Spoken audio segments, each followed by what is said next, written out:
começa agora o programa Gente do Rio. Carnaval é história, carnaval tem história e carnaval conta história, carnaval ensina história, né, professor Luiz Antônio Simas, que é o nosso entrevistado de hoje. É verdade, Mônica. Obrigado pelo convite e eu não tenho dúvida. O carnaval não é uma festa alienada. O carnaval é uma festa que educa. Eu posso dizer isso para você porque, em larga medida, me considero um sujeito educado pelo carnaval. Exatamente. Então, essa é a minha primeira pergunta. Você postou recentemente na sua rede que foi educado pelos sambas de enredo. Aprendeu sobre Guerra de Canudos, sobre Teresa de Benguela, sobre a seca do Nordeste, sobre as esquinas do Rio. O carnaval, os sambas de enredo, eles educam? Muito, samba de enredo. Eu venho de uma família, isso é muito curioso, porque eu sou o primeiro carioca, né? De uma família que majoritariamente vem de Pernambuco e Alagoas. E que gosta muito de carnaval. E que chegando ao Rio de Janeiro, vivenciou o carnaval com muita intensidade. Então eu cresci numa família carnavalesca. E cresci numa época, a garotada hoje talvez não tenha essa dimensão, em que as escolas de samba estavam no auge e os discos de escola de samba estavam no auge. Era aquela coisa de presente de amigo oculto. Ou você dava no amigo oculto o disco do Roberto Carlos ou o disco dos sambas de enredo, né? Então eu cresci escutando muito samba de enredo. E esses sambas de enredo têm uma pegada que é muito vinculada, em larga medida, a esse descortinar, trazer personagens novos, personagens que a gente não conhece e tal. E eu fui civilizado por isso. Eu me recordo, quando eu era pequeno, que eu vi os Sertões Em Cima da Hora. Eu nunca tinha escutado falar da Guerra de Canudos, nunca tinha escutado falar de Antônio Conselheiro. O meu primeiro contato com Palmares. Então eu fui educado por samba de enredo. E muito professor, eu sou professor de história, usa o samba de enredo nesse sentido, pode ter certeza. É muito interessante, porque antigamente tinha essa tradição, né? No fim do ano, no início do ano, a gente comprava os LPs e aprendia e cantava os sambas enredos todos, né? Sim, mas isso era um clássico. Então você já sabia qual seria o grande samba. O Maracanã cantava samba de enredo. Então você escutava, você ia a um estádio de futebol ali no reta final de campeonato carioca ou brasileiro, o samba que ia funcionar na avenida no carnaval, ele de certa maneira já era anunciado pelo canto das torcidas. Então o samba de enredo extrapolava, né, as escolas de samba e ele acabava virando uma trilha sonora. É pena que, de certa maneira, isso tenha se perdido um pouquinho. Né? Houve um período complicado e tal.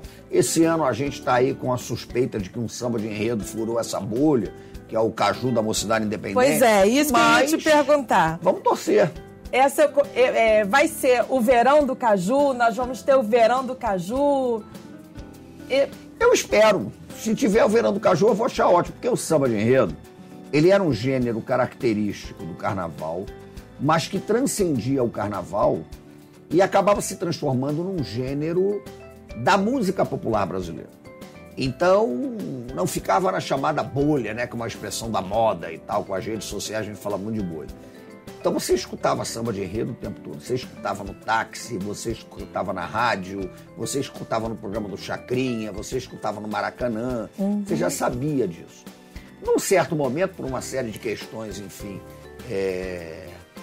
que teriam que ser aprofundadas e tal, o samba de enredo foi perdendo essa dinâmica, até porque as escolas de samba também, né? É uma pena dizer isso, mas as escolas de samba, de certa forma, elas foram perdendo aquela ligação mais profunda que tinham com a cidade.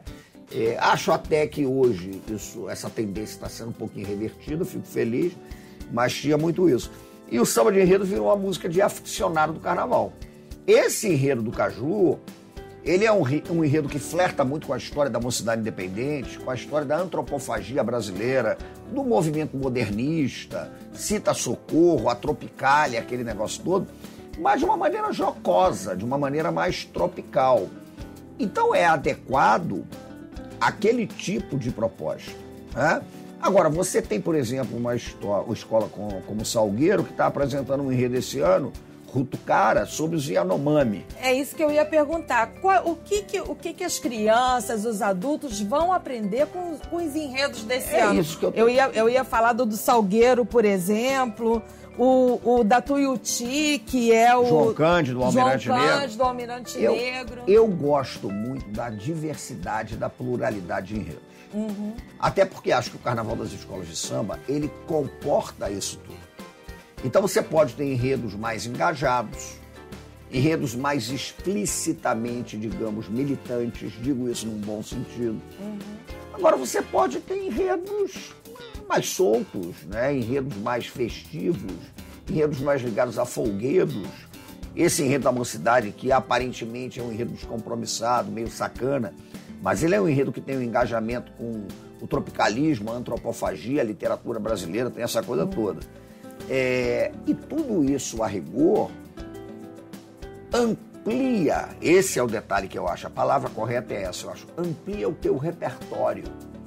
Porque o mesmo carnaval que vai falar para você sobre o maior cajueiro do mundo que está plantado em Natal, é o carnaval que vai falar sobre a mitologia Yanomami. Ele é um carnaval que vai falar sobre uma obra-prima da literatura brasileira, como O Defeito de Cor, da Ana Maria Gonçalves, que a Portela está levando para a Avenida. Né?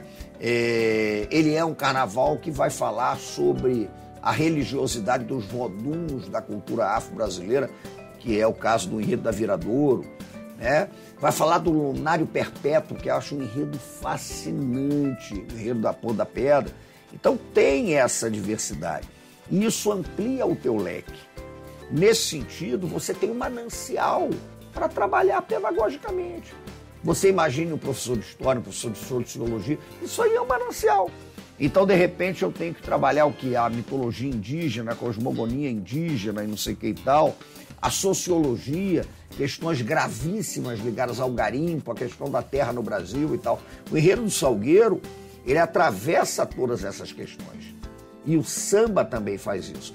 Não é à toa que é um samba numa pegada, não vou entrar no mérito aqui qual é o melhor samba ou o pior samba, a Avenida sempre diz isso, né? Mas ele é um samba com uma pegada completamente distinta da Mocidade, porque é uma pegada, digamos, um pouco mais épica, né? Um pouco, digamos, mais séria, isso se expressa na letra, na melodia, que é uma proposta diferente. É um samba lindíssimo, lindo, diga-se de passagem. Né? Um grande samba que vem nessa pegada. Então é um material. Né? A gente que tem a obrigatoriedade de trabalhar a história indígena, a mitologia indígena em sala de aula, o Rutucara do Salgueiro é um material didático. Ele está aí para ser trabalhado. Vai para a sala.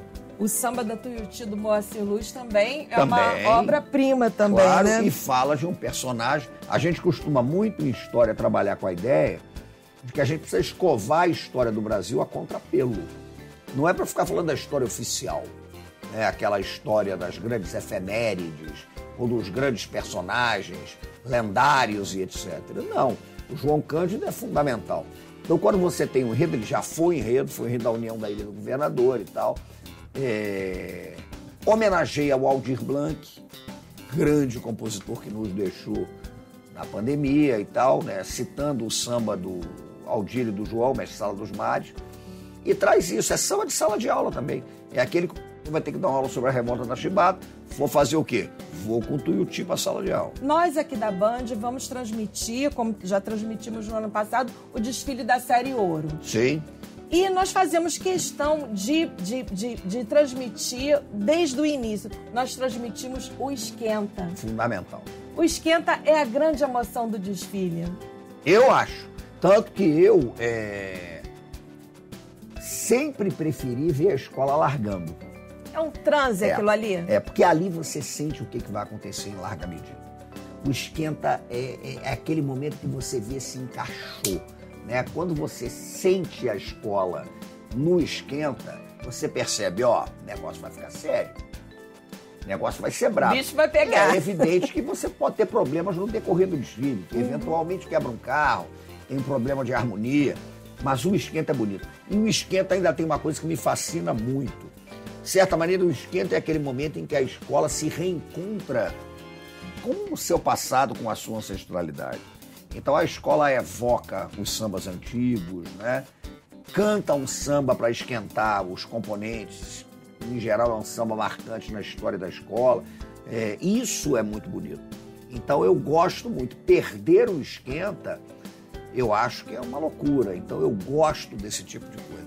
É bom que a transmissão vai fazer esse tipo de coisa. Você vai ver a escola entrando. Você vai ver, por exemplo, num grupo de acesso uma Em Cima da Hora. Em Cima da Hora é uma escola que pode perfeitamente esquentar com Os Sertões, esquentar com 33 de estilo Dom Pedro II, o saber poético da literatura de cordel. São escolas tradicionais. Você vai pegar uma Unidos da Ponte, que vai desfilar no acesso. Unidos da Ponte tem oferendas, um samba maravilhoso. Unidos da Ponte tem Eles Verão a Deus, né? Então, às vezes, só de ouvir isso, às vezes, inclusive, vou te dizer, o esquenta emociona mais do que o próprio desfile. Exatamente. É o momento da grande emoção, né? Eu acho aquela largada ali é fogo. Você citou aí os enredos, a ancestralidade aí das escolas, né? Você escreveu um livro com o Fábio Fabato, que foi o nosso entrevistado da semana passada, que se chama Pra Tudo Começar na Quinta-feira, o Enredo dos Enredos. Qual o enredo dos enredos que você acha que marcou, ou os enredos dos enredos que marcaram a Avenida? Eu tive a chance de ver Kizomba, Unidos de Vila Isabel, né? Então, eu estava lá quando o Gera puxava aquilo, valeu Zumbi, que era um negócio impressionante. Eu vi a Mocidade, um desfile que me impactou muito. Foi Tupinicópolis, um desfile do Fernando Pinto. Ai, muito lindo. Um negócio impressionante. Eu estava na avenida naquela ebulição que foi o... Peguei um Ita no norte do Salgueiro, o Explode o Coração, assisti lindo esse também. tipo de coisa. Vi grandes desfiles no acesso. Eu vi no acesso Dono da Terra, que para mim é o samba mais bonito da história da Unidos da Tijuca. Eu estava na avenida, né? Mas se eu tivesse que citar alguns grandes momentos, eu citaria certamente o Kizomba, eu citaria certamente a efusão do Explode o Coração do Salgueiro, eu citaria a beleza do Dono da Terra, eu citaria o Fernando Pinto na Mocidade com aquela originalidade, Estácio, Pauliceia Desvairada, foi um negócio impressionante e tal. Eu só não posso citar, vou lhe confessar, o Cristo Mendigo da Beija-Flor. Por quê? Ratos e Urubus, que é considerado um marco, mas por uma circunstância alheia à minha vontade. Porque eu desfilei aquele ano no Império Serrano.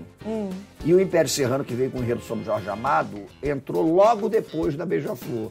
Então, enquanto a Beija-Flor fazia aquele desfile apoteótico, eu estava na concentração aguardando o início do desfile do Império.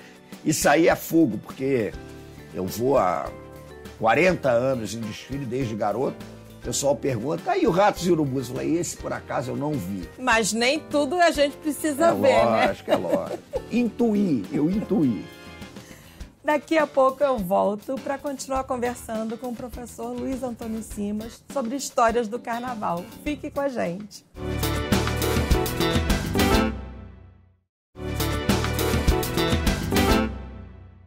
Estamos de volta com Gente do Rio, hoje conversando com o professor de História, Luiz Antônio Simas.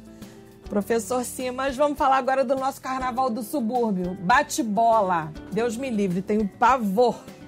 É caso de polícia? Não, é uma tradição, é uma sociabilidade, aquilo que eu estava te dizendo. O bate-bola, o carnaval... Tem deputado aí querendo transformar em caso de polícia. O carnaval é essa instância comunitária, então você está criando sociabilidade. E a cultura de bate-bola é muito antiga, né? Isso causa um certo temor em algumas pessoas, o mascarado. Você tem uma certa... Tenho medo até de ver a máscara vendendo na loja. Mas ali tem o bate-bola e o Clóvis, né? Alguns dizem que a diferença é que o bate-bola usa a bexiga e o Clóvis usa a sombrinha, que o Clóvis seria mais, digamos...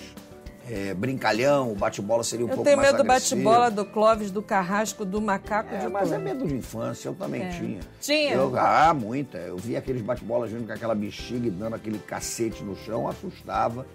Mas é uma manifestação muito forte no Rio de Janeiro, sobretudo na Zona Oeste, né? Com as áreas de Baixada Fluminense, mas você vai a Campo Grande, Deodoro. Tinha aquelas turmas de bate-bola, né? Eles brigavam entre si, né? E tem ainda. Ainda tem Marechal Hermes. Marechal tem muito, Santa Cruz tem muito. E tem Bento Ribeiro. Isso, e tem toda uma cultura mesmo, até da estética do bate-bola, né? Da estética, eles fazem as fantasias, eles formam grupos que eles interagem, são comunidades o ano inteiro, né? O ano todo você tá ali. O bate-bola, em certo sentido, lembra um pouco a escola de samba. Porque não é uma cultura restrita ao carnaval. É cotidiano. Então você vai ter churrasco todo ano. Você vai ter a elaboração da fantasia. o grupo vai determinar o que vai colocar, tem um flerte com a cultura pop, então você vai ver o bate-bola com as roupas e tal. Os grupos buscam uma estética que afirme a superioridade de uns em relação a outros.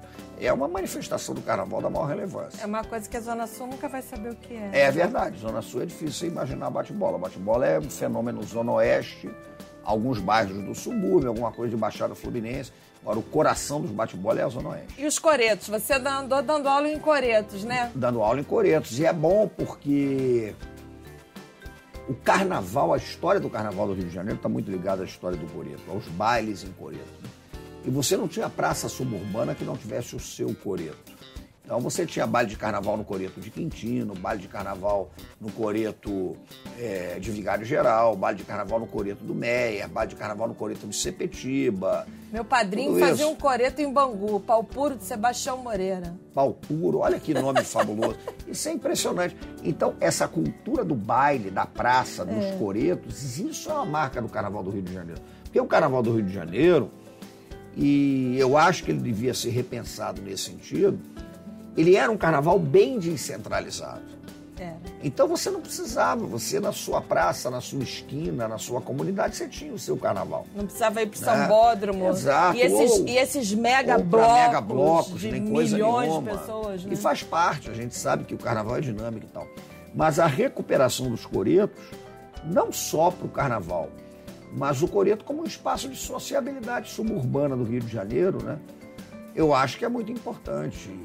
Tomara que essas praças todas, elas estejam tomadas pela cultura do carnaval. Isso é bem importante. E essas superestruturas agora que arrastam multidões, esses blocos? Eu tenho certo medo disso, porque eu acho que o carnaval, ele tem que ter um certo cuidado, porque há uma certa tentativa de capturar o carnaval pela lógica do mercado, né? A lógica do grande evento, a lógica do mega show e tal. Do trio elétrico. Trio elétrico. Eu confesso para você que eu entendo a economia do carnaval, eu acho que é uma economia importante para o Rio de Janeiro. Eu realmente acho que é importante a gente pensar nessa questão da economia criativa, mas eu confesso para você também que me assusta um pouco o que está acontecendo com um certo carnaval de rua. É um certo carnaval de rua que realmente foi tragado pela lógica dos grandes eventos. E eu gosto de dizer uma coisa que parece uma redundância, mas não é não. Existe uma diferença entre um evento da cultura e a cultura do evento. A cultura do evento é aquela que é rasa. Tudo tem que virar um grande evento.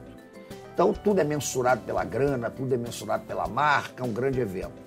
O evento da cultura é outra coisa, ele é orgânico. Ele é fruto de uma organicidade que está ligada ao bairro, à comunidade, à família, à escola de samba. Então eu confesso para você que eu fico um pouco ressabiado com essa captura do carnaval de rua do Rio de Janeiro pela lógica dos grandes eventos. Vamos agora para o nosso momento cartomante. Opa! Ih, rapaz! Vamos lá, momento cartomante. Chama a carta. Puxei. Vambora.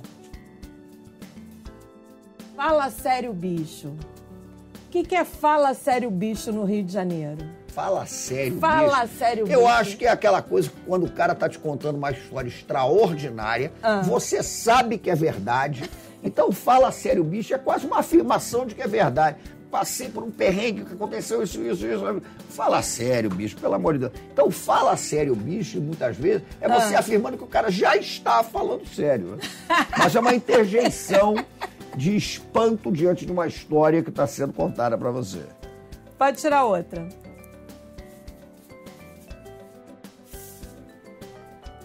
O que é um esculacho no Rio de Janeiro? Rapaz, assusta quem não é carioca, né? O que é um esculacho? Por quê? Quando o carioca é muito efusivo contigo, quando aparentemente ele está te dando um grandíssimo esporro, falando alto, quase te xingando, muitas vezes ele está sendo carinhoso contigo, né? O esculacho carioca, ele vem naquela fala que é baixa. Ou então ele vem no silêncio, ele vem na ignorância. Então, para quem não é do Rio, saiba o seguinte, quando você acha que está rolando um esculacho, em geral não está, né? Mas quando o carioca chega daquela coisa mansa, desconfie da fala mansa do carioca, aí o bicho pega. Essa carta é no sentido positivo, mas todo mundo que tira essa carta acha que é no sentido negativo. O que é o esculacho? Quer dizer que é o esculacho? É. O que o Rio esculacha? É um esculacho de maravilhoso. Eu acho que o esculacho maravilhoso do Rio de Janeiro é a cultura de rua que o Rio de Janeiro tem. Mais uma. Tô de Bob. O que no Rio de Janeiro você mais gosta de fazer quando você tá de bobeira? Eu gosto de ver a cidade no balcão de um botequim. Não precisa ser para tomar cerveja, não precisa ser para nada. Você para no balcão de um botequim, fica ali e a cidade está acontecendo. É um observatório da vida carioca. Eu gosto de ir para o balcão. Eu sou um carioca muito mais afeito à rua do que à casa, né? O poeta Abel Silva tem uma frase em que ele dizia que o bar é o descanso do lar, né? Eu vou mais ou menos por aí. Eu me canso em casa e relaxo no bar. Então, o balcão, para mim, é isso. E eu gosto, um detalhe, naqueles horários que são os horários que o grande monarca, o grande sambista dizia, que era o horário de respeito para você ir num bar, antes das 4 da tarde. Porque o monarca fala, segundo o monarca, depois das 4 começa a chegar o amador. O monarca dizia, olha, você vai ali até as 4, você vai ver o profissional, então é bom estar ali. E eu, como aprendiz, gosto, estando de Bob, de ficar no balcão. No horário do profissional. No horário do professor. Então vamos Não sou profissional, não, mas gosto disso. Agora o nosso momento cadeira na calçada. O que é o nosso momento cadeira na calçada? No subúrbio, de noite, aquele calor, o que a gente faz? Pega aquela cadeira, bota na calçada e vai fazer o quê? Falar da vida dos outros. Então aqui nós vamos falar dessas pessoas que vão aparecer aqui. Tá bom. Ney Lopes. Ah, meu mestre, meu ídolo absoluto, meu parceiro, escrevemos juntos o Dicionário da História Social do Samba, Filosofias Africanas. Eu era tão fã do Ney que tinha medo dele. Mas depois a vida nos conduziu a uma parceria. O Ney é um farol absoluto. O Ney, para mim, é o maior intelectual do Rio de Janeiro, quiçá o maior intelectual do Brasil. Então era o seu ídolo que virou seu parceiro. Virou meu parceiro, querido. Agora, Fábio Fabato, o seu aluno que virou seu parceiro. Esse é meu queridíssimo. Fábio Fabato é uma figura fundamental cada vez mais na cidade. Fabato foi meu aluno em curso de pré-vestibular. Ele contou. E acabávamos nos aproximando porque amávamos samba de enredo, falando desse tipo de coisa. Fabato é uma das mentes mais instigantes para pensar o carnaval do Rio de Janeiro hoje, o carnaval das escolas de samba hoje. Como é que esse... Propostas originais, eu adoro o Fabato. Como é que esse professor, você encontra muitos alunos? Encontro, é uma coisa curiosíssima, mas eu gosto, é bacana isso, né? Porque quando o aluno vem falar contigo, é um sinal positivo, porque nenhum aluno que te detesta, e é evidente que você é professor, tem aluno que vai gostar da sua aula, tem aluno que não vai gostar. O cara não vai parar para você e dizer, professor, estou aqui parando para dizer que fui seu aluno e eu não gostava da sua aula. Ninguém, é sempre uma coisa muito carinhosa. Então é muito bacana. E o Fabato virou um grande amigo e um parceiro. Mas o professor, onde ele vai, ele encontra... Meu pai era professor, né? Meu pai foi professor há 40 anos. Onde vai, encontra, não é não? Onde vai, encontra. E hoje eu adoto uma estratégia que eu considero mais plausível. Então, a dica que eu dou a quem é professor a curto tempo, eu já sou professor há longo tempo. Seja sincero, seja sincera. Que aquele negócio de você fingir que lembrou do aluno é complicadíssimo. Então, em alguns casos você lembra, em alguns casos você não lembra e tal. Mas em tudo quanto é lugar. Eu já encontrei aluno em situações absurdas. Eu e Fernando de Noronha encontrando aluno. Você imagina que circunstância absurda. Em roda de samba encontrando aluno. E isso até inviabiliza alguns porres. Porque de vez em quando você quer tomar uma cerveja mais forte, não sei o que e tal. Aí quando você vê, rapaz, professor aí você já dá uma segurada. Mas é o tempo todo, em tudo quanto é lugar. Guanaíra Firmino. Guanaíra Firmino, uma figura fundamental e que, de certa maneira, afirma a trajetória da Mangueira como uma escola de comunidade e o matriarcado das mulheres do samba, né? Porque o samba é matriarcal e a família é uma família mangueirense, né, de longa estadia em Mangueira. É a única mulher, né? Sim, outras mulheres já foram presidentes de escola de samba. Mas tem a Cátia, hoje... a Cátia é presidente da Imperatriz Leopoldinense. Ah, tem dois. Cátia é presidente da Imperatriz e tal. Mas o samba é um matriarcado, né? A gente vai falar do samba, a gente vai falar das grandes tias baianas, Ciata de Oxum, Prisciliana de Santa Amaro, tia Amélia, mãe do Donga, tia Carmen do Ximbu.